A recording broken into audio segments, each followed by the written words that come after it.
ये डायरी देख रहे हैं आप लोग, ये मेरी फर्स्ट वाइफ तान्या की है। हाँ, ये वही तान्या है जो डिलन ग्रुप की सीईओ थी, तान्या मल्होत्रा, जिसकी नेटवर्थ 5,000 करोड़ की थी, लेकिन उसके बावजूद भी उसने एक आम लड़की की तरह जीना शुरू किया, सिर्फ मेरे लिए। और जब मैंने उससे शादी भी की ना, तो एक आम लड़की समझ के ही शादी की। और उसने भी कभी जाहिर नहीं होने दिया मुझे, ना ही मुझे कभी छोटा महसूस करवाया।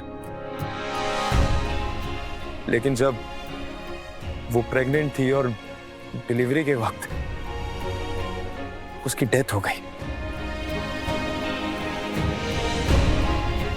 बस उसकी याद में ही मैंने खुद से वादा किया कि जीते जी अगर वो एक आम लड़की बन के जी सकती है, तो उसकी याद में उसके मरने के बाद मैं एक आम इंसान बन के क्यों नहीं जी सकता। इसलिए बात मैंने आज तक सबसे छुपाई है,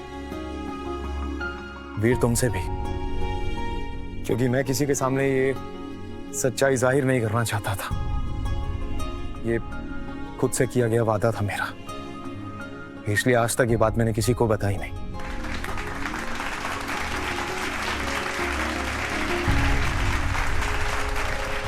पहले मैं आपसे प्यार करती थी, लेकिन अब आपके लिए रिस्पेक्ट और भी बढ़ गई है।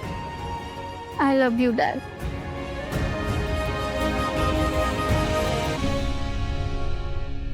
तुम यहाँ चुपचाप खड़े क्यों? तुम यहाँ चुपचाप खड़े रहो और तुम्हारे डैड की न्यू फैमिली उनकी सारी प्रॉपर्टी और सारा पैसा लेके चली जाएगी। जाओ, कुछ करो। डैड, आपने सब मॉम के लिए किया था। अब मैं भी कितना स्टूपिड था, आपसे पूछा नहीं, बस आपसे नफरत कर बैठा। हाँ डैड, प्लीज आप घर चलिए, अभय आपका इंतजार कर रहा होगा।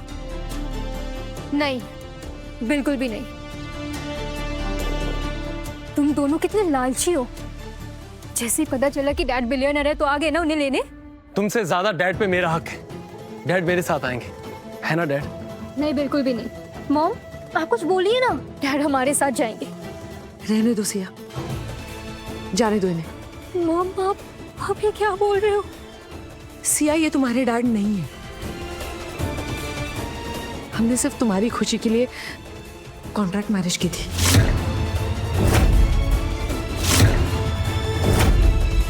नो पापा, आप दोनों अलग नहीं हो सकते। पापा हमारे साथ ही जाएंगे।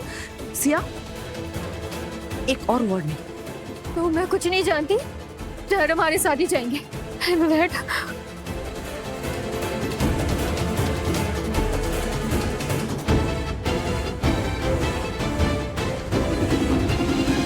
थैंक गॉड, कितनी चीप है ये दोनों। अच्छा हुआ खुद ही समझ गई। डैड, अब प्लीज अब चलिए भी आप। नहीं, मैं तुम्हारे साथ कहीं नहीं जाऊंगा।